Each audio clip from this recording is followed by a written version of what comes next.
Beleza. Pessoal, vamos começar o capítulo 4. Eu só queria falar rapidinho. Hoje, eu realmente não estava com vontade de gravar um vídeo, e é aí que entra a sua disciplina, porque você vai ter vários dias em que não vai querer estudar. Hoje pode ser um desses dias em que você não está afim de estudar, mas você tem que manter isso na cabeça. Isso é algo que você precisa fazer.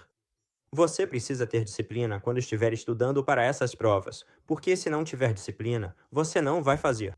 Você vai ficar sempre assim: ah, eu faço amanhã, eu faço outro dia. Garanta que você comece hoje e monte um cronograma de quando vai estudar e siga esse cronograma. Então vamos começar o capítulo 4, Gestão de Riscos.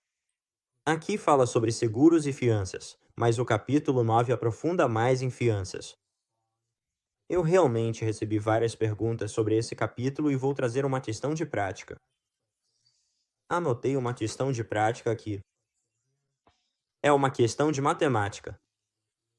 Vou resolver junto com vocês para que possam ver um exemplo de questão que vai cair na prova. Espero que isso ajude bastante. E se vocês gostarem disso, comentem aqui embaixo que eu faço isso nos próximos capítulos. Então vamos começar o capítulo 4. Neste capítulo, eu marquei alguns destaques aqui no índice. Se quiser, pause o vídeo e destaque isso. E bem aqui. Então, a maior parte desse capítulo, eu diria que só marquei um quarto dele. Na verdade, destaquei. O resto eu nem usei ou nem cheguei a olhar. Então vamos começar com a introdução à gestão de riscos. Existem dois tipos de risco: risco especulativo e risco puro. Certifique-se de saber a diferença entre os dois. Risco especulativo, que pode gerar uma perda, nenhuma perda ou um ganho, e risco puro, que só pode gerar uma perda ou nenhuma perda. As exposições à perda geralmente são divididas em 4 categorias. A primeira é propriedade. A segunda são perdas financeiras. A terceira são perdas de responsabilidade civil. A quarta é exposição a perdas. O processo de gestão de riscos, e isso aborda o processo do ponto de vista do risco puro, envolve o seguinte. Apenas leia isso. Acho que não tive nenhuma dúvida sobre isso no teste. Acho que eu tinha uma pergunta perguntando: quais são os dois? Risco, e era especulativo e puro. Ok. Seguro o Departamento de Regulamentações Profissionais, por meio de lei estatutária, exige que o contratante tenha um valor específico de seguro contra danos corporais e materiais. Certo. Então isso volta para o capítulo. Acho que é o capítulo 2, onde diz: deixa eu abrir aqui só para você ver, porque isso na verdade não está no capítulo 4. Deem aqui o seguro de responsabilidade civil pública ao qual eles se referem. Deem aqui seguro contra danos corporais e materiais. Deem aqui. Na verdade, isso não está neste capítulo. Então, se você receber uma pergunta sobre esse assunto específico, tem que ir para o capítulo 2, licenciamento, só para você saber. Exposição à perda de propriedade. Perdas devido a danos ou destruição de bens dos empreiteiros incluem perdas de propriedades próprias, edifícios e pessoal da empresa. Propriedade. A apólice de seguro patrimonial pode ser adquirida com base no custo de reposição ou no valor real em dinheiro. As apólices de seguro patrimonial também podem conter uma cláusula de cosseguro. As cláusulas de cosseguro exigem que o comprador adquira um valor de seguro que reflita razoavelmente o valor do bem segurado. Por exemplo, se o custo de reposição de um prédio for de $100.000 e o prédio, que está segurado por $60.000 com uma cláusula de cosseguro de 80%, sofrer uma perda por incêndio de $10.000, a seguradora pagará apenas $7.500 dessa perda. O seguro exigido para o prédio era de 80% de $100.000. Apenas 6/8 do limite exigido de cobertura foram contratados, ou seja, $60.000 de $80.000. O seguro paga 6/8 da perda. $7.500 dos $10.000. O segurado é penalizado em $2.500 por não ter segurado pelo valor exigido. Acho que tive 2 perguntas exatamente sobre isso na prova.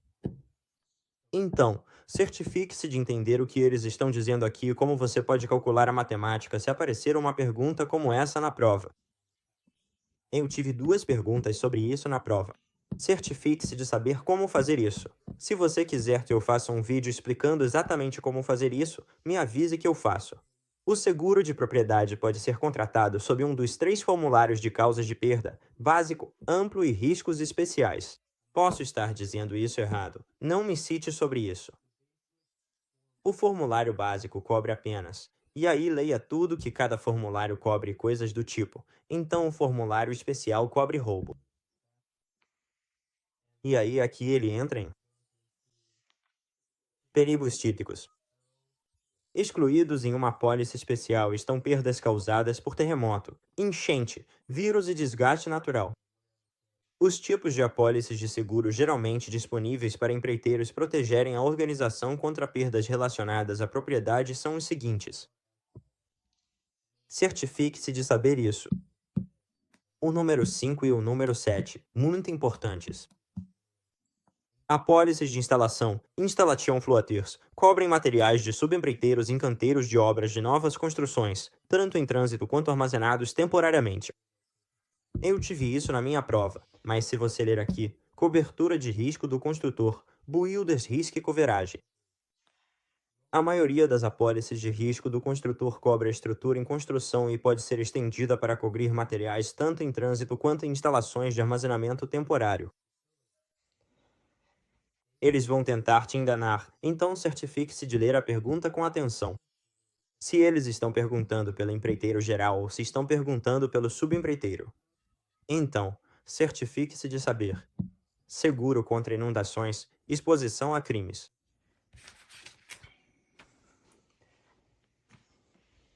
O seguro de quebra de equipamentos cobre perdas de determinados tipos de equipamentos por falha mecânica súbita e acidental, exposição a perdas financeiras. O seguro de renda empresarial, frequentemente chamado de seguro de interrupção de negócios, está disponível para cobrir perdas em propriedades que causem diminuição de receita ou aumento de despesas. Por exemplo, se um guindaste de construção for danificado ou destruído, a organização pode perder receita por não ter o guindaste disponível para aluguel, ou ter um aumento de despesas se a organização precisar alugar um guindaste temporário de substituição. Então, isso aí é bem autoexplicativo. Exposição à responsabilidade empresarial. A apólice de responsabilidade civil geral comercial oferece proteção à organização contra lesões corporais e danos materiais, perdas de responsabilidade decorrentes da propriedade. Ela possui ou aluga atividades após a construção, exposição, danos pessoais e responsabilidade por incêndio ou danos. Os limites de responsabilidade sob esta apólice são divididos da seguinte forma. Bem ali. A cobertura de despesas médicas prevê o pagamento de contas médicas para pessoas feridas, exceto funcionários, em suas instalações ou devido a operações de construção. O limite geralmente é de $5.000 ou $10.000, e a cobertura será paga independentemente de culpa. Acho que tive exatamente essa questão na minha prova, bem aqui. Exposição à responsabilidade na construção, bem aqui. Só passe por isso. Destaque isso. Contrato segurado significa apólice de automóvel empresarial. Perdas decorrentes da operação de veículos automotores licenciados e de propriedade.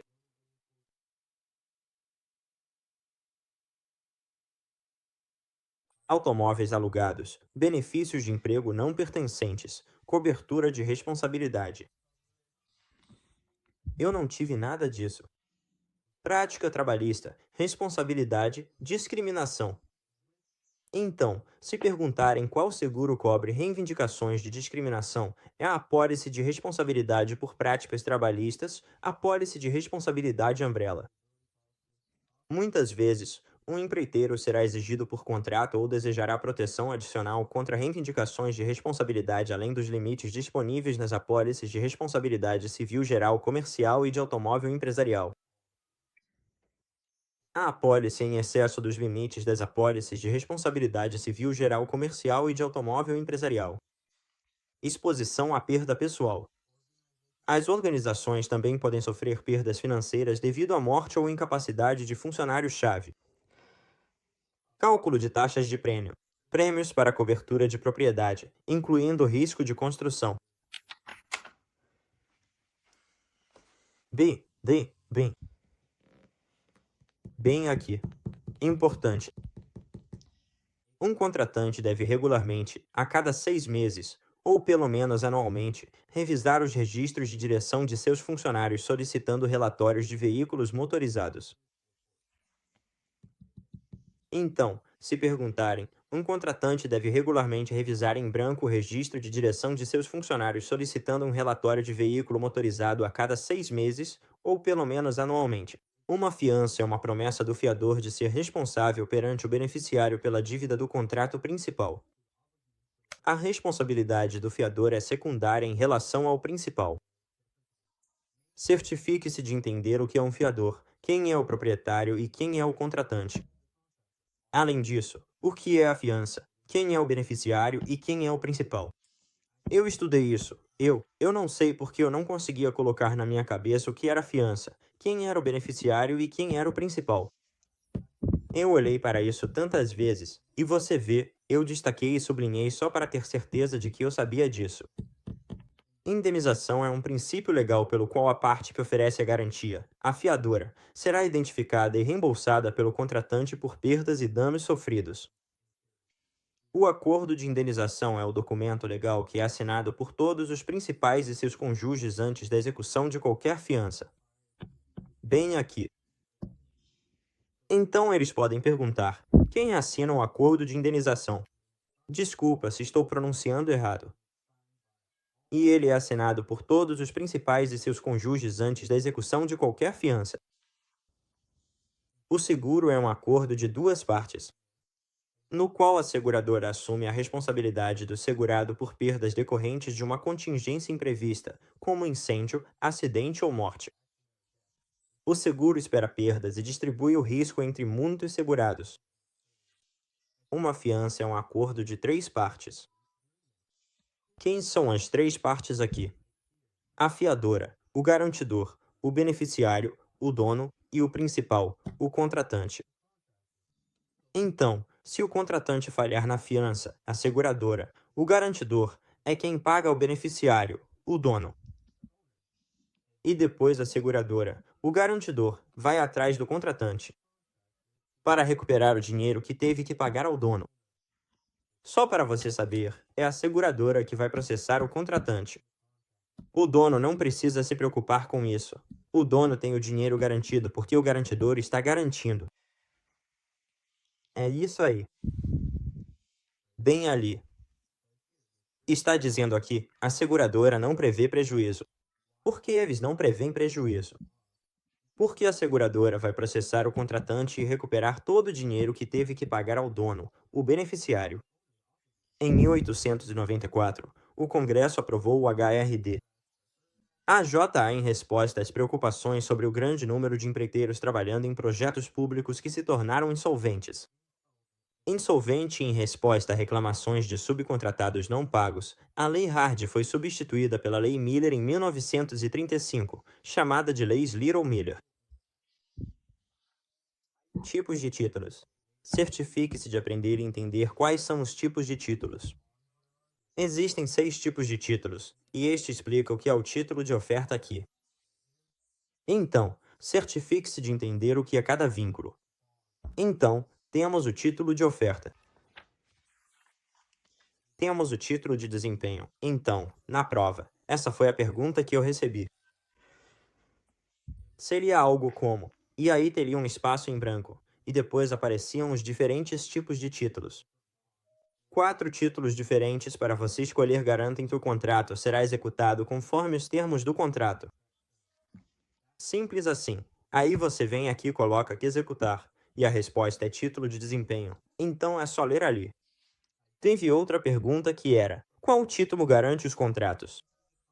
Executar o trabalho conforme os termos do contrato e garante que o empreiteiro pague todos os subempreiteiros. Mão de obra. Fornecedores de materiais que forneceram mão de obra e material para o projeto. E está bem aqui. título combinado de desempenho e pagamento. Era simples assim. E aí perguntava, qual título garante ao incorporador um projeto livre de ônus? Era um título de pagamento condicional. É tipo, é isso. Era bem simples quando aparecia uma questão sobre títulos, porque eu sabia, é só vir para esta página que vai estar aqui. Então, título de manutenção, título de fornecimento. Quem pode fornecer títulos? Corretores de seguros, que representam companhias de seguros, são quem pode fornecer títulos. Esse título é limitado a 10% do capital que está subscrevendo o risco, então os 3 CS da subscrição.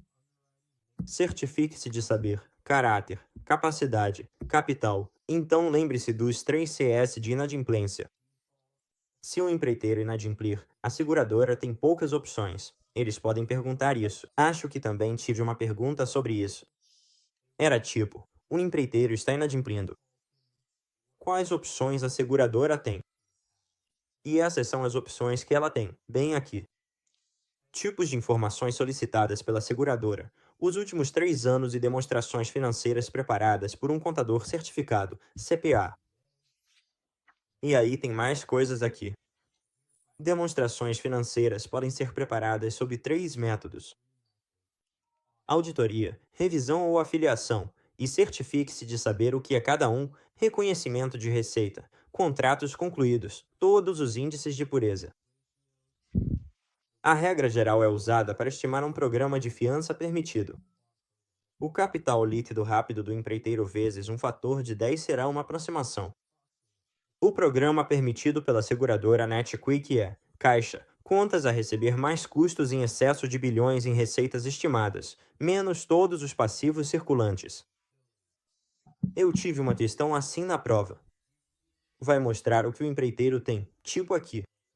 Vai dizer, por exemplo, que o caixa, as contas a receber e os custos em excesso de bilhões, e o total de receitas estimadas do empreiteiro é de 1.000. Então, ele dirá que esses contratantes têm $1 milhão em dinheiro, $500 em contas a receber e cerca de 400 mil em custos e acessibilidade. Qual é a velocidade líquida dele? Então você somaria tudo isso e, se tivesse algum passivo, você subtraria os passivos, e assim por diante. Digamos que você receba 600 mil e então multiplique por 10, e então o resultado será 6 milhões. Tudo bem. Dívida para contratos de capital próprio. Quanto custa um título? Pode variar de 1% a 5% do valor do contrato.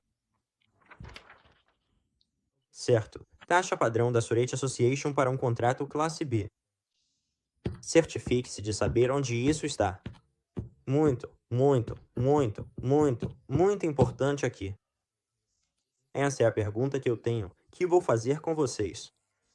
Aqui está a pergunta. Você está concorrendo em um projeto geral de construção com um valor de contrato de 3,2 milhões de dólares. Usando a taxa padrão da Surete Association para um contrato classe B, calcule o prêmio total do título. Então, aqui está a taxa padrão da Surete Association para um contrato classe B. Portanto, você precisa de um prêmio de título para 3,2 milhões de dólares aqui. Para isso, você tem que começar com os primeiros 100. Você não pode simplesmente pular para 2,5 milhões de dólares. Você tem que descer a lista até chegar a 3,2 milhões de dólares. Então, os primeiros 100 mil dólares têm uma taxa por 1.000 de 25 dólares. Então, vou fazer 100 mil dividido por 1.000. Isso dá 100 vezes 25, então tenho 2.500 aqui. Vou anotar isso, desculpe pela minha letra ruim. E agora já tenho 100 mil, então agora vou fazer 400 mil, então 400 mil. Dividido por 1.000. Por que estou dividindo por 1.000? Porque essa taxa é por 1.000, então 1.000 vezes 15. Aqui deu 6 mil, então agora já estou em meio milhão. E ainda preciso continuar até chegar aos 3,2 milhões. Então agora vou fazer 2 milhões.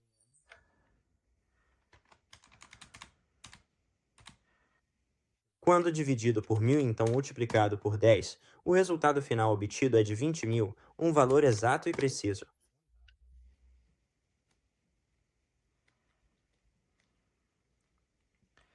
E agora o que eu preciso? Então já fiz 2 milhões, já fiz 2,5 milhões, certo?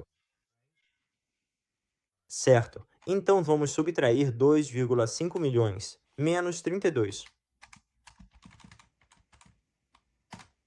Dá 700 mil. Então eu preciso de 700 mil dos 2,5 milhões. Então estou fazendo 700 mil dividido por 1.000 vezes. 750 é 5.250 dólares. Certo. Agora vamos somar tudo isso. 2.500 mais 6.000 mais 20.000 mais 500. Desculpe, 5.250 dólares. Então esse título custou 33.750 dólares. Então, um título de 3,2 milhões de dólares vai custar 33.750 dólares. Então diz assistência de títulos para pequenas empresas. Aqui, o programa garante uma parcela de 70.000 a 90% do risco da fiança para contratos recém-iniciados com minorias ou outras pessoas desfavorecidas. O valor máximo de um único título é de 6,5 milhões de dólares. Qual o valor máximo de título assistência a pequenas empresas? 6,5 milhões de dólares. O programa de garantia de títulos da SBA cobra do empreiteiro um prêmio de 7 dólares e 29 centavos por mil. É isso aí. Sobre o capítulo 4, não tenho mais nada aqui. Vou passar só para mostrar para vocês. Não tenho nada. Ah, sublinhado aqui.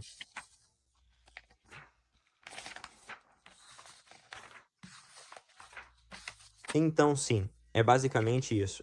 1. Espero que vocês tenham gostado do vídeo. Se tiverem alguma dúvida sobre o que eu fiz, se você tiver dúvidas sobre essa matemática, deixe-me saber abaixo e eu posso ajudar vocês. Então espero que vocês gostem do vídeo de hoje mais uma vez. Continuem. Vocês vão chegar lá. Vejo vocês no próximo. Paz.